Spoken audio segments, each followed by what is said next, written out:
Guys, teka lang, may chance at... Ay, wala nang oras si Picastro, 10 seconds na lang! Napakaganda talagang magkasama ng Sneezy saka Dragon Duke, guys. Pag nagagalit yung Dragon Duke, nandito yung mga booger para pakalmahin siya. So, mahirap kasi maging war freak eh, di ba? Buti na lang may mga boogers doon para pakalmahin yung nagagalit niyang dragon. Ano? Uy, binabarata ng... Ah! Gaku! Sir, what is happening? Yo, what up guys? Another day, another clash. Ang magkalaban ngayong araw ay Zeus Esports versus Psycho Esports. Ito ay full WOD Cup quarterfinals upper bracket. Ang players dito ng Zeus Esports ay si Star, si Gako, si Ryuta, si Yata, Kazuma, former Queen Walkers / Navi. Psycho Esports naman ay si Bad Pato, si Celino, si Bernol, si Leo, and si Picastro. Former Elevate / HTM Esports. Good luck, both teams. So yung matatalo dito ay malalaglag sa lower bracket. I mean, after nitong phase ng labanan nila, camera on match na to pagdating ng playoffs. Okay, eto na si Picastro. Picastro, first attacker from Psycho Esports. Good luck. Mass Electro Dragons yung baon niya dito. Okay, Earthquake Boot, Spiky Ball, Magic Mirror Action Figure, Eternal Tomb, Healing Tomb, Fireheart Stun Blaster naman kay Dragon Duke. Okay. Camera on match to yung playoffs nito, guys. Kaya lang baka next week pa or next week pa. Tatapusin muna lahat ng mga nasa bracket ngayon. Pati yung sa lower bracket. And after nun, saka yung next stage ay camera on matches na. Medyo marami-rami yun. Guys, maganda yun. Bali, 8 teams ang maglalaban-laban sa playoffs eh. 4 na teams sa upper bracket and then 4 na teams sa lower bracket. So lahat yun ay camera on matches na. Si Patolino. Good night, Bayaw. 3 AM na dito. Happy streaming. Ay, maraming salamat, Chef Ton. Thank you sa pag-subscribe and sa Galaxy kanina. Salamat, Chef Ton. Thank you. Good night. Boss, pa-shoutout para makatulog na ako. Shoutout sa'yo, John Lloyd Dugwis Official. Kala ko talo na yung Zeus. Mga sa ibang tournament, boss. Kanina, sa DOD Playoffs, ibang tournament yung kaninang stream natin. So, laglag na sila doon since natalo sila sa DOD Esports. Laglag na sila dun sa DOD tournament. Ito naman ay full WOD Cup tournament. Ibang tournament to, guys. Okay, ito na. Mass Electro Dragon sa may upper left side. Rocket Balloon sa may right side. Hindi niya nakuha yung air defense. Okay. Last year, si Picastro ay kasama ng Tribe Gaming. Kasama si Picastro nag-champion ng Tribe Gaming last year. Kaya lang this year bumalik na siya sa kanyang... Ito talaga yung team ni Picastro eh. Yung lineup ng Clash Champs. I mean sila talaga yung magkakasama noon pa. Bumalik si Picastro dito sa mga kakampi niya talaga. Simula pa nung una. Okay. Meron pa siya ditong... Wala pala siyang MP, guys. King and Queen yung kasama niya dito and si Dragon Duke. Nako, paano yung Town Hall dito, Picastro? Yung Dragon Duke nasa may right side, may Stun Blaster pa. Ito si King and Queen sa may lower right side. Delikado si Picastro dito ha. Ano kayong plano niya dito para makuha yung Town Hall? Hindi ko rin alam. Let's wait and see.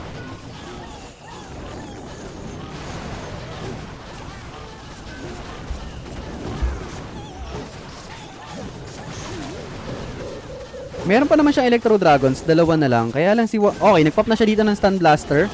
Nagkaroon ng health dito si Dragon Duke.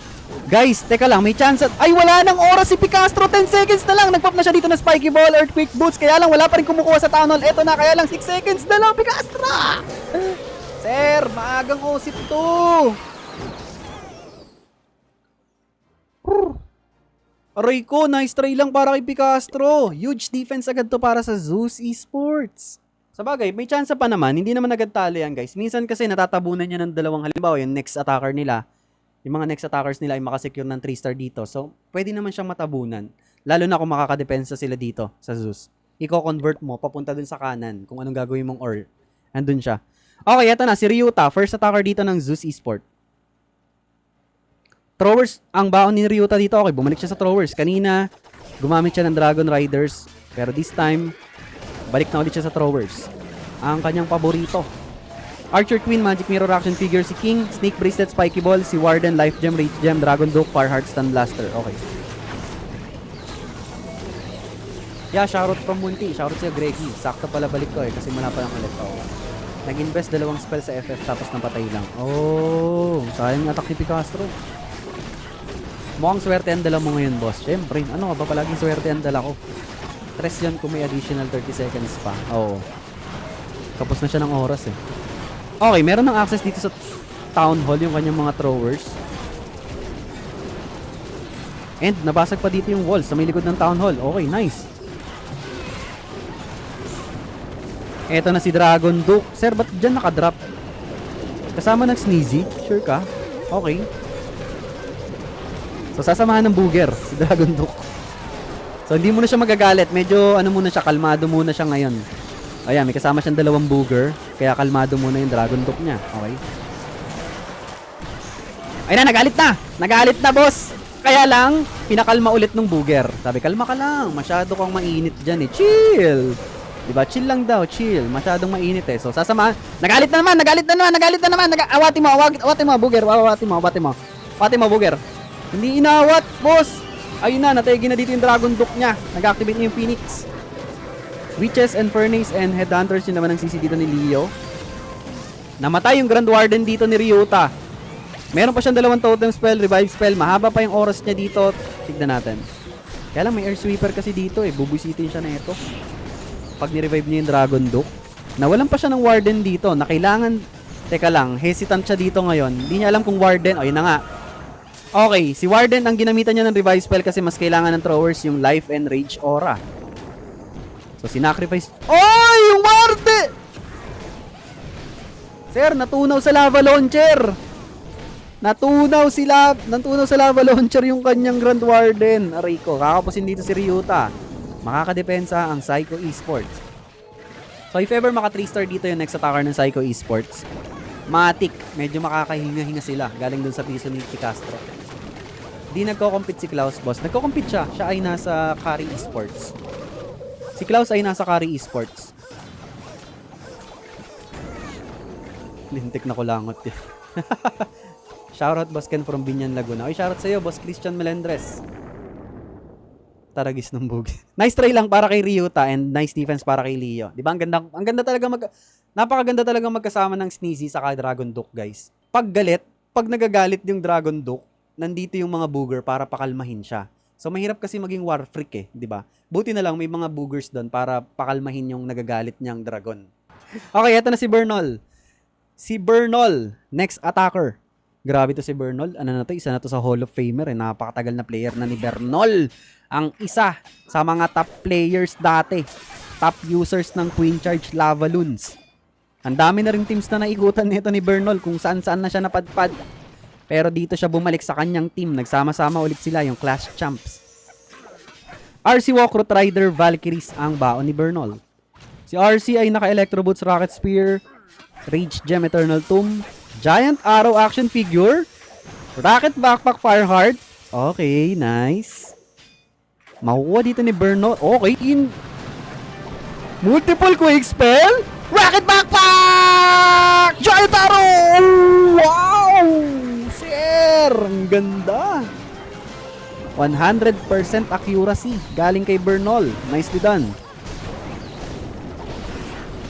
Ang ganda nung nakuhang value doon. Clan Castle. Ano ba yung Revenge Tower? May isa pa yung Lava Launcher. Then nakuha ng RC niya yung Lava Launcher pero may isang building pa doon. Pero anyways, eto na. Ang kanyang mga Root Riders. Eto, matalino si Bernol. Tignan nyo, laging galit yung dragon niya, guys. Laging galit yung dragons dito. Hindi pala. May balloon eh. May balloon. Hindi pala. May balloon. So, medyo kalmado pa rin si Dragon Duke dito kasi may mga balloons eh. Pero walang problema. Under naman siya ng Rage Gem ni Warden kanina. So, galit pa rin siya. Ayan, nagalit na naman. Nagalit na naman. Kaya lang may Baby Dragon dito. Okay, kalma ka muna. Kalma. O, bumalik siya dito sa may balloon. Hindi, walang problema. Under ng Rage to kasi merong Rage Gem galing kay Grand Warden. Okay, another set of rocket balloons. Grabe, ang dami. Dinaploy niya lahat ng rocket balloons dito para ma-counter funnel. Oy, multiple air bombs! Kinain lahat ng Dragon Duke. So, nag-activate na yung Phoenix dito. Meron na rin siyang isang Invispell. Mahaba pa yung oras ni Bernol dito. Again, pag nakasecure dito ng 3-star si Bernol, medyo makakahinga-hinga sila. Galing dun sa piso ni Picastro. Okay, napakaganda ng rocket balloons dito. Nagsisilbing Coco Balloon. Protected dito yung mga healers ni Bernol. As long as buhay dito yung mga healers niya, magbibigay ito ng sustain sa mga remaining heroes and troops niya. So, basag ang base ni Stars. Ibang klase. Ibang klase. Nandito si Bernol para sagipin ang kakampi niya. Nandito si paring Bernol para mag-step up at punan yung nawawalang star ni Picastro. Nicely done. Para kay Bernol, securing 3 stars sa base ni Stars. Kahit napiso si Picastro dito, if ever makadepensa na naman ng Psycho Esport dito sa next attacker, papantay yan guys. Okay, eto na. Next attacker, si Yata. Good luck. Meron siya ditong RC Charge Root Rider Valkyries. Okay, malalim to. 10 Invis spells ang dala ni Yata. So, Haste Vial to and Electro Boots.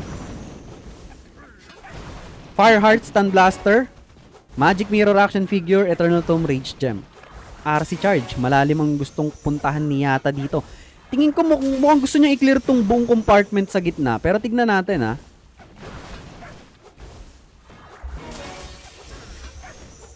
Tignan natin kung mapapapunta ni Yata dito yung kanyang RC. Okay, ito, extra invi na lang sa kaliwa. Extra invi. Nicely done. Oh! Teka lang, na-distract dito yung RC. Okay, another invi. Binanatan saglit yung defending Dragon Duke. Namatay yung Spirit Fox niya pero walang problema. Okay, binypass niya na dito yung Spell Tower. Binypass niya yung Builder Hat para mapuwersa yung RC dito papunta sa Lava Launcher. Nice. Kaya lang! Recall out! Sir! Na-disaster siya dun sa may Dragon Duke. Sayang, hindi niya pa nakuha yung Lava Launcher. Medyo masakit to sa mga Root Riders niya pero tignan natin. Ayan na! Bam! Mananakit na dito yung Lava Launcher. Nire-repair pa ng Builder. Troop launcher yung gamit ng Siege Machine. Okay. Eto na si RC. Naku, yung Dragon Duke nagbibigay ng problema. Binabanatan yung Grand Warden dito ni Yata. Okay, meron dito isang Headhunter kaya lang namatay agad, sir.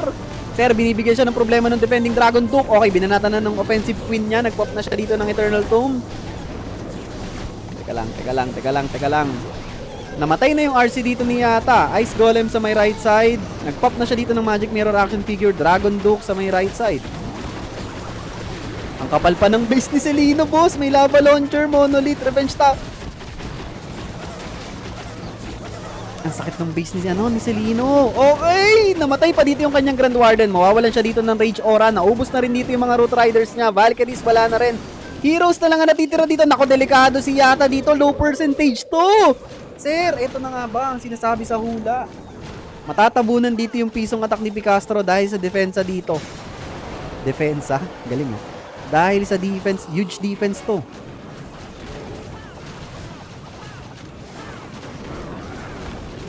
Wala mo nang ikot iPad for today's video. Ba't parang minamalas ang Zeus ngayon? Alanganin Zeus, disaster si Yata sa Diat. Ewan ko medyo parang naninibago ko kay Yata ngayon Parang hindi siya nakaka-3 star recently. Parang nag-i-struggle ata si Yata.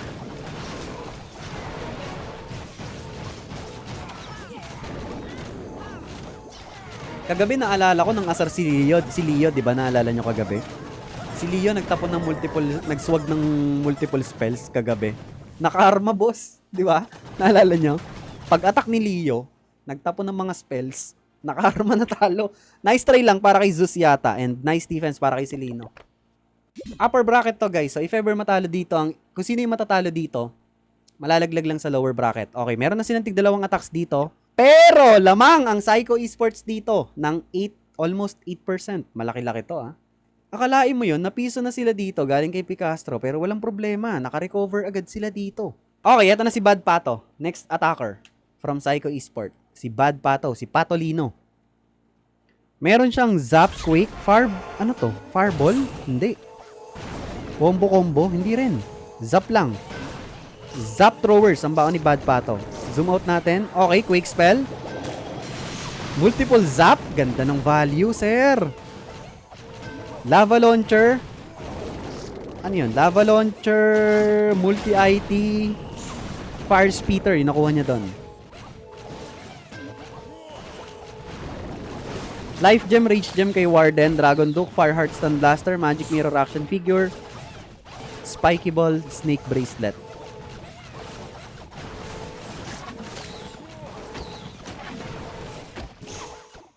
Si Ryuta pumalit kay Klaus. Galing ata sa carry yun. Palitan sila ni Klaus. Pero si Ryuta ay matagal na rin members ng Queen Walkers. Daming spammer boss Ken. Ilang beses kaya sila pinanganak. Uy, baka tulog na yung mga mods natin. Sino nag-spam? Ken, pakismua. Uy, shoutout sa'yo mod. Mode pala, mode.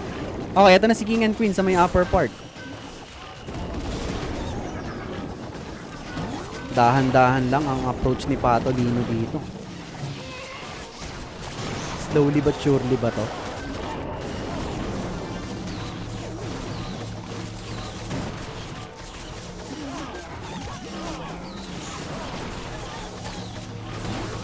Lawrence says warning pa lang yan, boss Ken. Pag matilok, mute matet. Okay. Hindi, kahit mute. Pag mga ganun yung sobrang grabe mag-spam, kahit mute nyo lang ng mga 15 to 30 seconds, mga ganun siguro. Okay, Rage Spell Tower activated. Ang dami pang spells dito ang dami pa niyang hero abilities, kompleto pa. Okay, nag-pop na siya dito ng Stun Blaster sa may left side. Meron pa siya ditong Magic Mirror Action Figure and meron pang revive spell dito si Pato. Lumabas pa yung Lava Hound sa Clan Castle.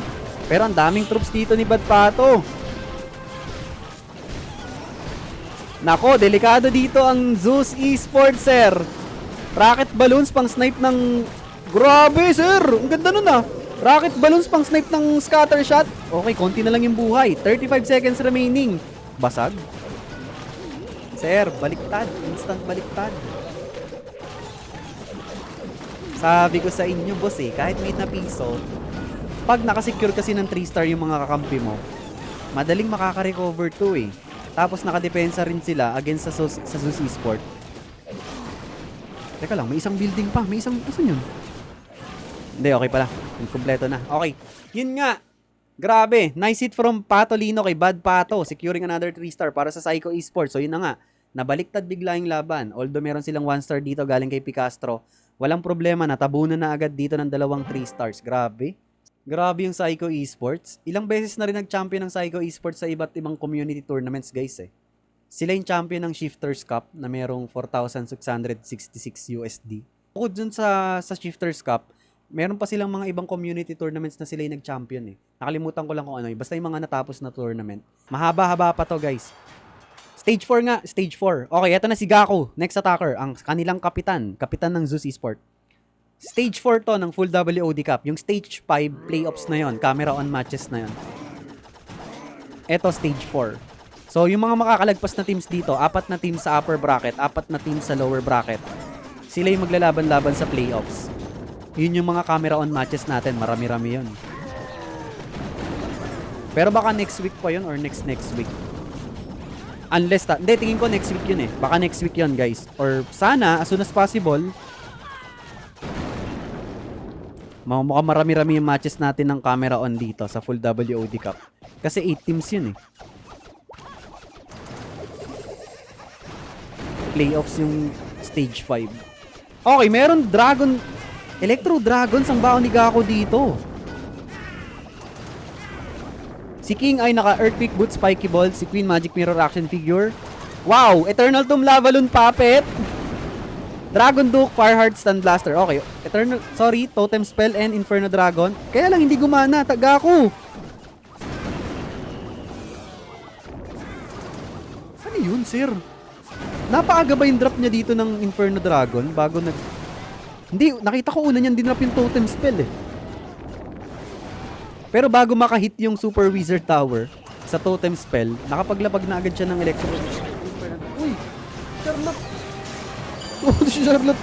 Okay, nag-pop na siya dito ng Eternal Tomb and Lavalon Puppet. Si Dragon Duke nasa may opposite side ng base kasama yung kanyang Archer Queen and Barbarian King. Okay. Nag-pop na siya dito ng Earthquake Boot, Spiky Ball. Binanatan agad ng Monolith yung King niya dito. Okay, nag-pop na rin siya ng Magic Mirror Action Figure. Ubus na yung Electro Dragons ni Gako agad. Buhay pa yung Flame Flinger sa may taas. Ang dami pang spell support ni Gako dito. 6 pa yung totem spells. Teka lang, sir. Okay, nag-pop na rin siya dito ng Stun Blaster. Gako yung Town Hall. Okay. May Queen naman. Papunta sa Town Hall. Uy, binabarata ng... Gako! Sir, What is happening? Okay, may revive spell naman siya. May revive spell siya para sa Queen. Pero hindi niya mati 3-star to. Ayun na, nirevive niya yung Queen dito habang busy pa sa totem spell yung Guardian. So, masesecure naman ni Gako yung Town Hall dito. Yung 2 stars. Kaya lang, makakadepensa na maganda yung base ni Patolino. Aray ko, kumakagat na. Guys, kumakagat na. Parang kumakagat na, no? Bakit di siya nagamit ng spells? Hindi ko rin alam eh. Ang dami niyang totem spells pero namatay lahat ng dragons dito ni Gako. Kilala mo ba si Judas Slot Boss Ken? Sino yun? Modified Clan War po ito. Tournament to, bossing. Tournament. Na may modifiers. Ang tournament ay palaging esports mode. Nice try lang para kay Gako and nice def kay Pato. Mukhang nag-i-struggle ang Zeus Esports sa mga bases ng Psycho Esports. RNGX TPM ata champion. RNGX TPM champion sa strategic battle. Okay, ito na si Leo. Hindi ko sure kung may isang laban pa eh. Wala kasi nag-a-announce dun sa server nila. Pero yung pinakahuling laban na nangyari dun, tinalo ng RNGX TPM yung Ice Cream Bros ng Perfect Star. 15 stars ang RNGX TPM. Yun yung grand final match. So malamang champion na dun ng RNGX TPM. Pero wala pang official banner kasi. Okay, ito na si Leo. Meron siya ditong RC Walk, Root Rider Valkyries. Good luck. Si RC ay naka-Haste Vial, Electro Boots, Fireheart Stun Blaster, Magic Mirror Action Figure, Eternal Tomb Rage Gem. Ano yung HTM? Former team nitong Psycho Esports, guys. HTM Esports or HTM Brazil. Sila rin yung dating Elevate. Elevate yung gamit nila last year. Tama ba? Oo, nung 2024, ang gamit nila ay Elevate. 2025, gamit nila ay baliktad ata ako. HTM ata sila noong 2024. Last year, Elevate. And then, ngayon naman year ay Psycho Esports. Oy! Yung healers, loko! Okay, bumalik sa Root Riders niya. Hindi, bumalik ulit dito sa barba. Ano yan, healers? Alakas manubatahe, boss. Okay. Nag-vault in na. Early overgrowth spell sa may lava launcher. Eto na si Dragon Duke sa may 12 o'clock. Mga pro, nagkakamali paano pa ako ng pang clan games lang, di ba? Mahirap talaga dito sa esports mode kasi, guys. Sobrang hirap maka 3-star dito. Mukha lang madali pag nakaka 3-star yung mga ibang pro players, pero napakahirap makasecure ng 3-star dito. Napakasakit ng mga modifiers. Napakasakit ng modifier. Meron pa siya ditong Magic Mirror Action Figure. Si Queen nasa taas, hindi siya sumama dito sa main pack of troops. So wala masyadong damage output tong area na to. Root Riders lang. Walang magda-damage dyan, sir. Walang damage dealer.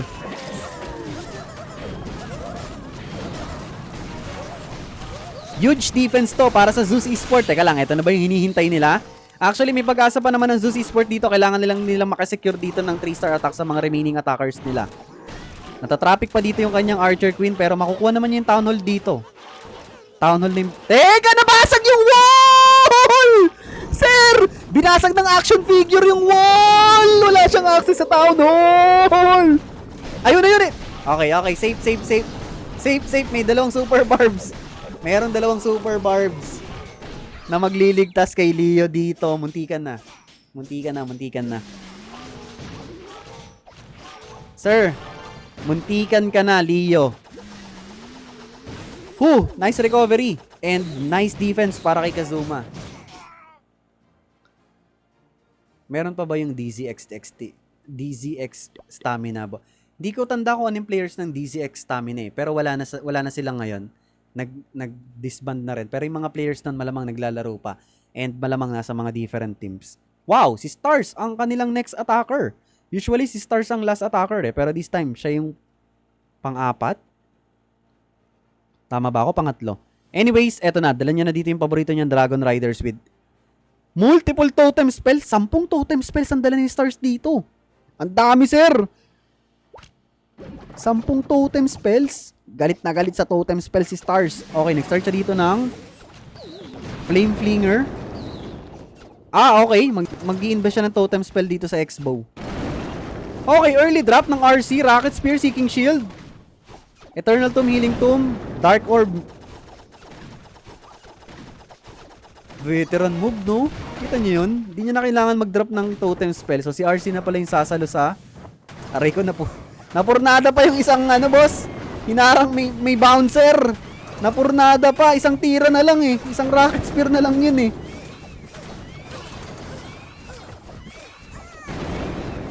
Okay. Teka lang, aabutin ba to? Stars!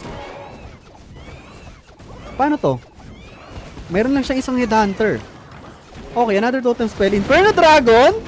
Another totem spell! Okay! Successful! Na-snipe niya agad dito yung defending MP. Nicely done para kay... nicely done para kay Stars. Okay, ito na. Multiple Dragon Riders sa may upper left side. Dragon Duke. Nasa may 12 o'clock. Okay. Kaya pala maraming baon na totem spell si Stars dito. Yung mga ilang pirasong totem spell ay ginamit niya dito sa may early phase. Yung first phase ng attack niya. Okay, super minions lumabas na si CC. Poison spell sa may furnace.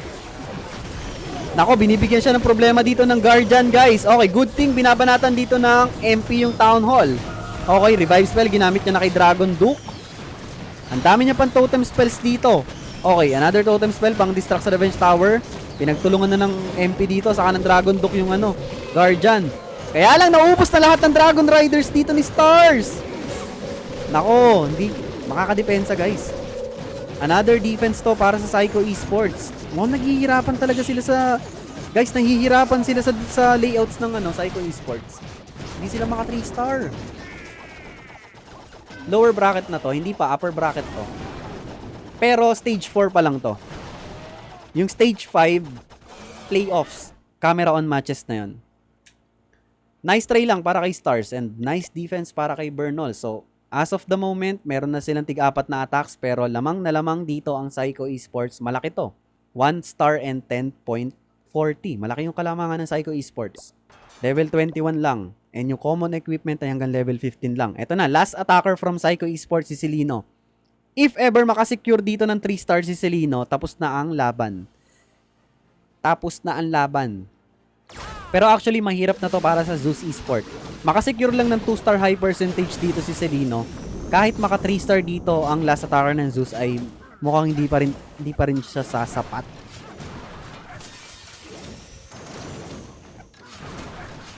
RC Charge Dragon Riders ang baon ni Celino. Okay. RC Charge Dragon Riders. Ang saya makakita ng gumagamit ulit ng RC Charge. Nakakamiss tong strat na to. Okay, Haste Vial Electroboost. Ito na si Dragon Duke sa may left side. Uy, meron dun bait. Multiple Teslas. And Fireheart Stun Blaster yung kanyang equipment. Flame Flinger sa may right side. Si MP naka Meteor Staff, Dark Orb, Grand Warden, Healing Tomb. Oy! Eternal Tomb, Lavalon Puppet!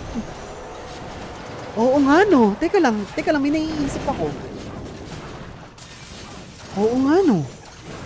Parang kailangan ko na i-upgrade yung Lavalon Puppet ko. Eternal Tomb and Lavalon Puppet. Kasi pwedeng magsilbing Lava Hound yung multiple Lavalon Puppet eh. Oo nga no. Okay, nagkaroon ako ng idea sa Legends Attack. Sige. Eto na yung kanyang Dragon Riders with Inferno Dragons. Nagpop na agad siya dito ng Eternal Tomb and nagsama na ng 3 Lavalon Puppet. And ginamit niya na rin dito yung Dark Orb. Ayun oh, ang kunat pa niya mga Lavalon ano na yan. Ang kulit pa ng mga ginagawa. Lakas mag-tank niyan. Ayun oh. Nako, binibigyan siya ng problema dito ng mga defending heroes. Si Celino. Aray ko! Ano nangyari, sir? Naubos lahat ng Dragon Riders niya! Oh! Pero buhay dito, ang daming bubuyog, guys. 5 Inferno Dragons. Teka lang, wala nang base! Ah! Sir, Revenge Tower na lang yung pagkalaban dito, saka Air Defense. Meron pa siya ditong Revive Spell. And meron pa siyang Totem Spell dito para gamit. Teka lang, naubos na rin yung Inferno Dragons, guys. Okay, binuhay niya na dito si Dragon Duke. Kaya lang, busy sa may Lava Pop. Meron na lang siya dito isang Totem Spell. Kaya lang, busy pa dito yung Dragon Duke sa mga storages. Okay. Makakadepensa dito. Charlotte, ano ka ba? Active na. Takbo si Charlotte. Mamamatay yung kanyang Dragon Duke dito kasama si Warden and makakadepensa pa rin dito ang base ni Ryuta. Sayang, sir. Munti ka na. Walang nakasurvive dun sa Dragon Riders niya. Naubos lahat dito sa may Town Hall part, to. Mga bubuyog na lang yung mga nakasama ng MP sa Warden niya kanina. 5 pirasong Inferno Dragons. Pero yun lang. Nice try para kay Celino. Takbo ng takbo si Charlotte. Baka mamatay yung computer. Charlotte, ano ka ba? Hoy, takbo ka ng takbo. Nice try lang para kay Celino. Nice defense para kay Ryuta. So yun nga, tignan natin. 62-72-8. Wala na, guys. Kahit maka 3-star dito, si Kazuma ay wala na silang pag-asang manalo. Ayun. Yung camera, guys. Ang ganda. Dinisaster ni Charlotte yung camera. Okay, eto ni si Kazuma. Teka. Mawala yung camera natin, guys.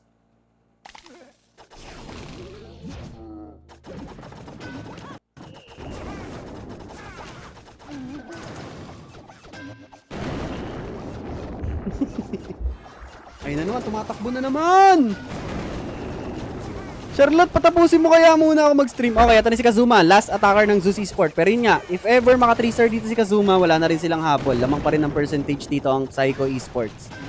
So guaranteed na malalaglag sila sa lower bracket.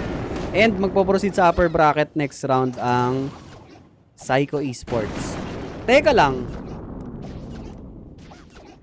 Paano ba mangyayari dito? Hindi ko alam, medyo magulo yung bracket nila. So siguro yung 4 na teams na mananalo dito sa may upper bracket, yun na yung magsesecure ng 4 na slot sa playoffs. And then yung 4 na teams na malalaglag, oh, Rocket Backpack! And then Lightning Spell sa may Revenge Tower, nicely done para kay Kazuma. So ayun, as I was saying, yung 4 na teams na mananalo dito sa upper bracket, magpo-proceed sa playoffs. And then yung 4 na teams na mananalo sa may sa lower bracket naman, yun yung nasa lower bracket din ng playoffs ata. Parang ganun, hindi ko sure. Or bracket reset siya pagdating ng dulo. Wala nang upper and lower bracket. Baka ano na yung single elimination na yung playoffs. Okay, nagpop na siya dito ng Magic Mirror action figure kay Queen and Eternal Tomb Healing Tomb kay Grand Warden. Meron pa siya ditong Dark Orb kay MP. Kinawawa Zeus ngayon. Kaya nga. Yung first game lang sila nanalo no, sa All Right. Okay, beautiful Dark Orb galing kay MP. Basag to. Makakasecure ng 3-star si Kazuma. Kaya lang, yun nga, hindi na enough guys. Sayang. May next match pa boss. Wala na. Bukas na ulit. May team na ba na naka 3-star lahat? Meron. Zeus Esports, RNGX TPM. Ano pa ba? Zeus Esports and RNGX TPM pala nakikita ko naka perfect. So yun nga, makakasecure dito ng 3-star si Kazuma. Sayang no, konti lang din guys. Ilang percentage lang din yung panalo ng Psycho Esports dito. Magtototal sila ng same stars. Kaya lang, ayun nga, malalaglag ang Zeus Esports sa lower bracket. Oy, maraming salamat, Cherise. Guys, yung mga hindi pa nagsasubscribe sa akin dito sa YT, ito malaking tulong at suporta sa akin yan. Nicely done para kay Kazuma, pero yun nga, good game, well played sa kanila. Congratulations sa Psycho Esports for winning this round against Zeus Esports. So sila yung magpo-proceed. Alam ko secured na yung playoff JM slot says nito. bumabawi si Charlotte kasi inistorbo mo kanina, hahaha. Oo nga, nangungulit. So mukhang secured na yung pwesto ng Psycho Esports dito sa playoffs. So congrats sa kanila and malalaglag ang Zeus sa lower bracket. GG's.